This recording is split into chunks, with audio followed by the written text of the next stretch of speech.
Saatnya Anda menyaksikan Kompas Bisnis, Saudara. Ada kado di hari lahir Pancasila kali ini bagi Anda dan juga saya warga negara Indonesia nih. Namun bukan kado yang kita harapkan, yakni dolar saat ini sudah nyaris menyentuh Rp18.000. Padahal sejumlah upaya sudah dilakukan oleh Bank Indonesia dan juga pemerintah. Banyak alasan yang diungkapkan mengapa rupiah terus-menerus menyentuh level terendah sepanjang sejarah. Mulai dari faktor global, penutupan Selat Hormuz yang memicu kenaikan harga minyak dunia, hingga faktor domestik seperti banyaknya permintaan dolar di kuartal 2 termasuk untuk kebutuhan haji. Bank Indonesia optimistis rupiah akan kembali menguat pada semester 2 mulai Juli hingga Agustus di rentang 16.500. Sementara pemerintah melalui pidato Presiden di DPR beberapa waktu lalu menargetkan rupiah berada di kisaran 16.800 hingga 17.500 pada tahun 2027. Namun realitas saat ini tampaknya jauh dari optimisme pemerintah. Kita lihat data. Nah ini dia, Saudara, kita lihat dulu nilai tukar rupiah di perbankan terhadap dolar Amerika Serikat. Ini ada beberapa jenis memang, Saudara. Ada yang dari JIS Bank Indonesia, ada juga dari pasar spot. Dan yang saya tampilkan saat ini yang di perbankan yang data di 29 Mei 2026. Bisa Anda lihat ini ada angka beli dan angka jual. Dari beberapa bank besar di Indonesia seperti BRI, Mandiri, BNI, dan juga BCA memang menawarkan harga jual dolar yang berbeda-beda. Yang tertinggi ada di BRI, data per 29 Mei 2026, nilai jual rupiah berada di 17.000. Maksud kami nilai jual dolar per 1 dolar ada di 17.990 rupiah. Ini tinggal 10 poin lagi menuju ke 18.000. Sementara Mandiri menjual di 17.925 sama seperti BNI, dan terakhir BCA di 17.940. Harga jual dan beli di perbankan merupakan angka nyata pertukaran langsung sehingga nominal mendekati Rp18.000 per dolar Amerika Serikat makin terasa nyata di tengah-tengah masyarakat. Lalu kita cek juga, Saudara, bagaimana nilai tukar rupiah di pasar spot di data selanjutnya. Nah ini dia, Saudara. Jika harga jual dolar di perbankan sudah tembus di 17.990 pada penutupan perdagangan Jumat pekan lalu, nilai tukar rupiah di pasar spot masih berada di level 17.881 per dolar Amerika Serikat. Sementara kalau kita review lagi lebih jauh selama sepekan terakhir, memang ini pelemahan terus terjadi, bahkan tidak satu hari pun rupiah menguat dalam sepekan terakhir.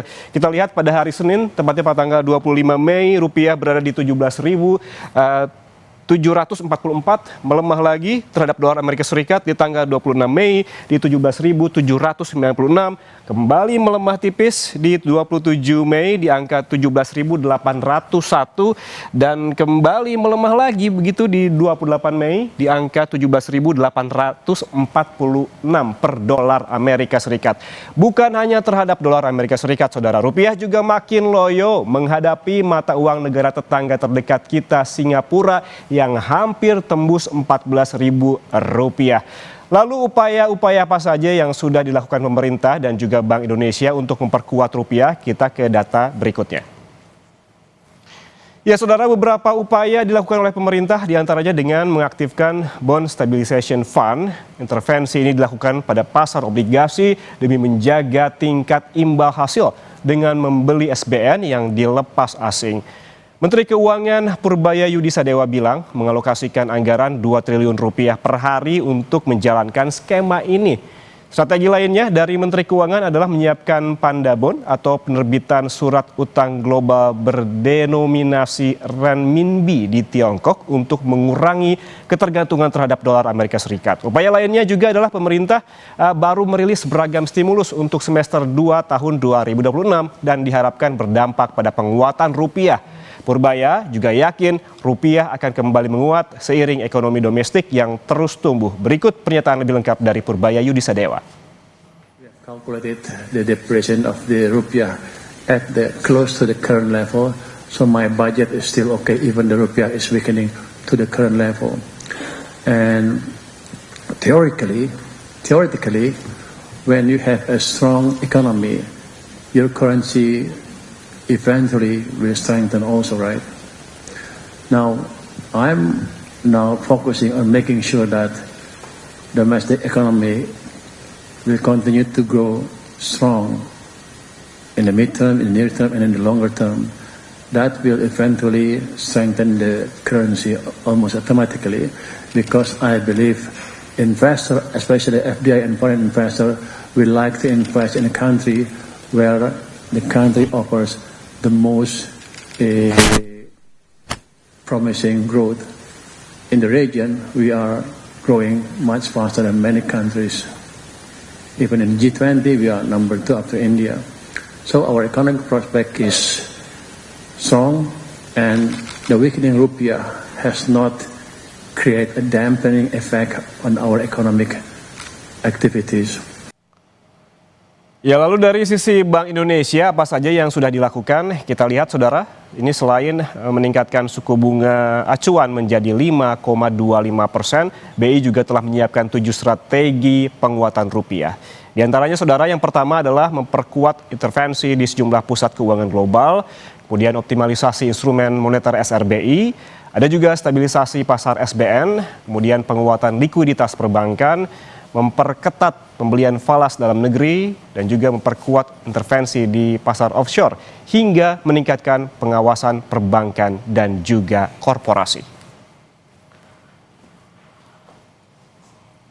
Dengan beragam strategi yang dilakukan pemerintah dan juga Bank Indonesia, mengapa rupiah terus terperosok hingga nyaris menyentuh level psikologis 18.000, apalagi usaha yang belum optimal, bagaimana juga dari sisi fiskal?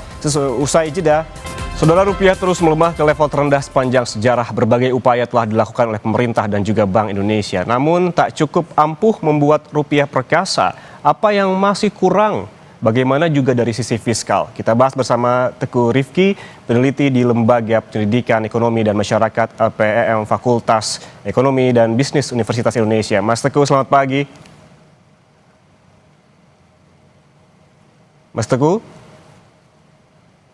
Selamat pagi, Mas Teguh. Anda bisa mendengar suara saya?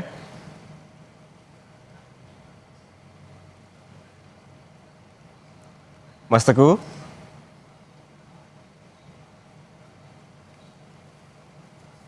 Ya, saudara, sebagai pembukaan, kita lihat juga bagaimana kondisi rupiah saat ini di perbankan.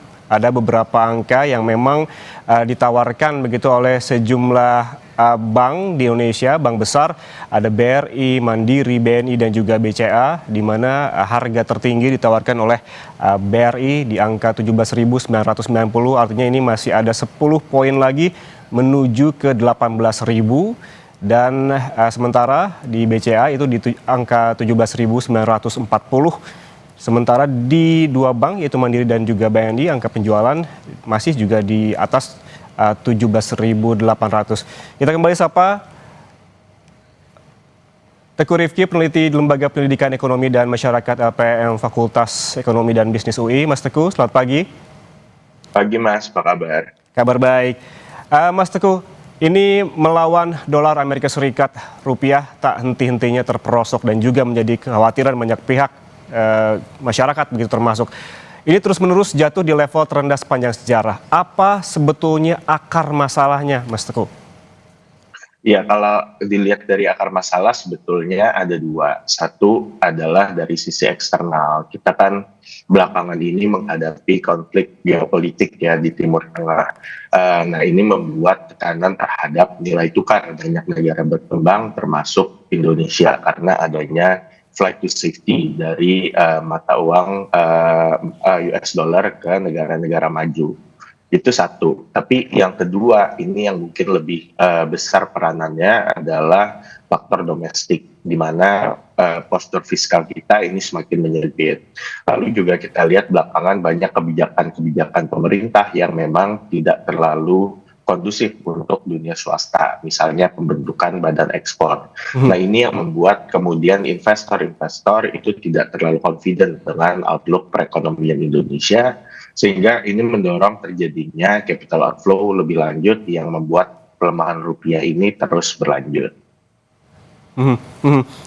Ada beberapa faktor eksternal dan juga domestik, termasuk tadi yang disebutkan oleh Mas Teguh terkait dengan postur fiskal yang menyempit. Sebelum kita bahas mengenai fiskal, kita bahas dulu terkait dengan kebijakan-kebijakan apa ataupun upaya-upaya apa saja yang telah dilakukan oleh Bank Indonesia. Mas Teguh, terakhir Bank Indonesia telah menaikkan suku bunga jadi 5,25%. Sempat ada penguatan tipis terjadi selama 2 hari setelah diputuskan terkait kenaikan BI rate. Namun setelah itu rupiah terus loyo. Kenapa strategi ini seakan kurang ampuh, Mas Teguh? Ya, memang kalau kita lihat dari sisi kebijakan moneter ini sudah optimum ya dalam melakukan intervensi untuk nilai tukar rupiah. BI sudah melakukan intervensi di tingkat suku bunganya, sudah dinaikkan sebesar 50 basis poin.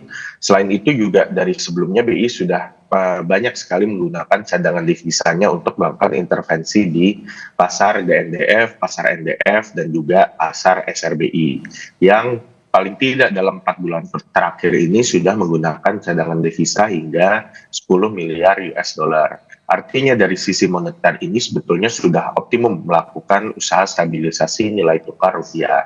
Tapi memang isu utamanya ini adalah di sisi fiskalnya, di mana fiskal kita ini terus menyempit. Jadi memang kebijakan moneter ini ada limitasinya dalam menjaga stabilitas nilai tukar rupiah hingga problem utamanya diselesaikan, yaitu dari sisi fiskal.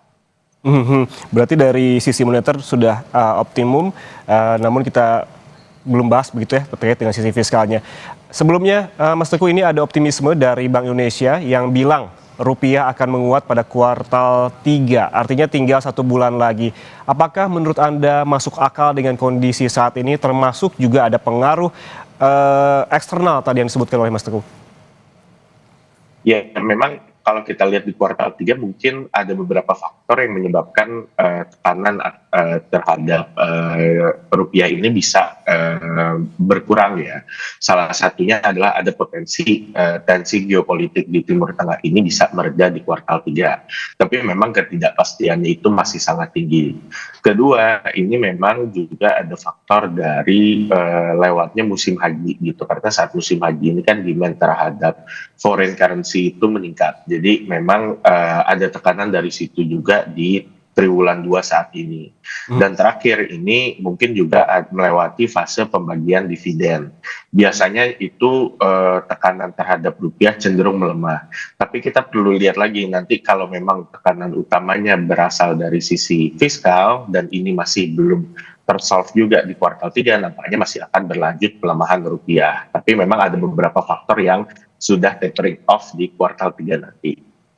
Oke, bicara soal intervensi, tadi juga Anda sempat menyinggung soal intervensi yang sudah dilakukan secara maksimal oleh Bank Indonesia, begitu kan? Sebelumnya juga BI menyiapkan ataupun merilis begitu 7 strategi penguatan rupiah, utamanya soal intervensi. Bagaimana mengaitkan hal ini dengan rasio kecukupan cadangan devisa yang turun cukup signifikan, Mas Teguh? Ya, kalau kita lihat cadangan devisa sebetulnya masih cukup banyak ya. Kita kan punya cadangan devisa terakhir sekitar 146 miliar US dollar. Ini mungkin setara dengan 6 bulan atau 5,8 bulan impor Indonesia. Tapi memang ini terus menyusut gitu. Jadi kalau dibilang cukup, memang saat ini masih cukup ample. Tapi ke depan yang kalau memang tekanan ini masih berlanjut, tidak bukan tidak mungkin bahwa nanti cadangan devisa kita terus menipis secara drastis. Nah, ini yang perlu diantisipasi oleh Bank Indonesia dan juga pemerintah, karena bisa jadi ini bukan instrumen yang paling efektif dalam meredam pelemahan nilai tukar rupiah, tapi memang dari sisi fiscal space yang perlu diperlebar untuk mengconvince investor. Kondisinya saat ini adalah BI masih bisa untuk terus melakukan intervensi, tapi juga ini akan ada limitasinya dan bisa jadi ini tidak akan terlalu efektif apabila terus dilanjutkan. Oke, ada limitasinya begitu ya. Dari tadi Anda juga sempat beberapa kali menyinggung terkait dengan fiskal begitu. Terkait dengan koordinasi fiskal dan juga moneter, dari sisi fiskal, apa yang perlu dilakukan sebetulnya? Bisa dijelaskan lebih detail lagi, Mas Teguh, karena kerap ada kontradiksi dari klaim pemerintah soal ekonomi yang tumbuh dengan kekhawatiran global soal kerentanan fiskal kita. Ya, Pertama, yang pemerintah perlu pikirkan itu adalah untuk memperluas ruang fiskal kita. Kenapa ini penting? Karena ini akan dilihat sebagai investor sebagai kemampuan pemerintah membayar utang yang diterbitkan. Jadi dengan penerbitan SBN, SUN segala macam, kemampuan pemerintah untuk mengkonvinsi investor terkait kemampuan bayarnya adalah dengan memiliki ruang fiskal yang cukup ample. Nah, di sini kita melihat bahwa belakangan ini ruang fiskal pemerintah itu terus menyempit. Satu, dari faktor eksternal. Dengan adanya konflik geopolitik Timur Tengah, ini kan harga minyak terus meningkat. Dengan harga minyak yang terus meningkat, ini tentu beban subsidi dan kompensasi di ruang fiskal kita juga terus meningkat. Selain dari faktor eksternal ini, kita tahu juga banyak program flagship pemerintah yang memang secara fiskal ini cukup mahal. Ada makan bergizi gratis, koperasi desa merah putih, lalu juga berbagai macam program-program populis lainnya. Nah ini makan ruang fiskal kita cukup signifikan. Artinya yang pemerintah perlu lakukan adalah untuk melakukan realokasi anggaran secara meaningful atau secara signifikan agar kemudian fiscal space kita bisa dijaga untuk mengconvince investor bahwa kemampuan membayar utang pemerintah ini masih cukup besar. Oke, Mas Teguh, kita ketahui juga ada informasi dari pemerintah beberapa waktu lalu terkait dengan program-program strategis dari Presiden Prabowo, termasuk terkait dengan pemotongan anggaran MBG sebesar kurang lebih, kalau tidak salah, 67 triliun. Menurut Anda, apakah penghematan ini efektif atau sebetulnya ada angka-angka yang sebetulnya dihitung lebih dari angka tersebut? Ya, saya rasa sebetulnya secara bentuk kebijakan ini sudah mengarah ke arah yang tepat ya. Artinya memotong kebijakan-kebijakan yang memang kurang produktif di saat ini. Tapi dalam skalanya atau dalam size dari pemotongan ini memang masih terlalu kecil. 67 triliun atau 60 sekian triliun rupiah ini memang masih belum mampu menutup kekurangan tambahan fiskal kita yang muncul akibat kenaikan harga minyak. Jadi memang ini perlu lebih besar lagi skalanya. Dan juga ini kalau kita lihat memang sejauh ini penerimaan pajak kita relatif masih belum menunjukkan performa yang cukup baik. Jadi artinya dari sisi realokasinya ini sudah tepat gitu secara konsep, tapi memang size-nya ini masih terlalu kecil. Jadi memang pemerintah perlu memperbesar size tersebut untuk mendapatkan confidence dari investor.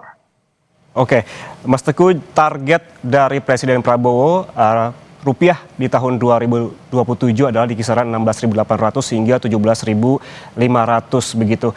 Belajar dari apa yang terjadi di 2026, apa yang patut diperhatikan oleh pemerintah nanti di tahun 2027 agar target rupiah di angka tersebut bisa tetap terjaga? Saya rasa yang paling penting adalah kredibilitas dari postur fiskal kita saat ini. Sejauh ini memang banyak investor dan analis yang meragukan kemampuan kita untuk bisa mencapai defisit di bawah 3%. Nah ini yang menjadi PR utama dari pemerintah dalam menyusun APBN yang kemudian nanti akan dibawa ke DPR di Agustus. Ini postur fiskalnya perlu betul-betul meyakinkan investor bahwa postur fiskal kita itu kredibel, prudent, dan memang bisa dijaga untuk kebutuhan-kebutuhan pembangunan yang produktif.